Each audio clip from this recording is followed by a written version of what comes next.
নদীর ধারের এক ছোট্ট কুঁড়ে ঘরে থাকতেন এক গরিব বৃদ্ধা। প্রতিদিনের খাবার জোগাড় করাই ছিল তার সবচেয়ে বড় চিন্তা।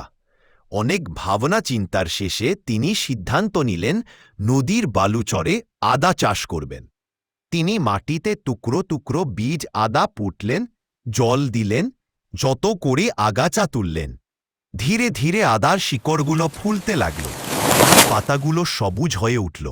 বহুদিনের পরিশ্রম শেষে যখন আদা তোলার সময় এসে গেল, ঠিক তখনই নদীর পানি হঠাৎ ফুলে উঠল। মুহূর্তের মধ্যেই পুরো আদার ক্ষেত পানির নিচে তলিয়ে গেল। কষ্টে ভেঙে পড়ে তিনি নদীর ধারে বসে হাহাকার করে কাঁদতে লাগলেন। কান্নায় ক্লান্ত হয়ে একসময় সেখানেই ঘুমিয়ে পড়লেন। ভোরবেলা ঘুম ভাঙতেই তিনি থমকে দাঁড়িয়ে গেলেন। নদীর পানি রাতারাতি পুরো শুকিয়ে গেছে। তিনি দৌড়ে নিজের জমিতে গিয়ে অবাক হয়ে দেখলেন বালির ওপর সারি সারি ঝকমকে সোনার আদা পড়ে আছে। আনন্দে তার চোখ ভিজে উঠল। এবার আর দুঃখে নয়, খাঁটি সুখে। সোনার আদা বিক্রি করে অল্প দিনেই তিনি দারিদ্র্য দূর করলেন।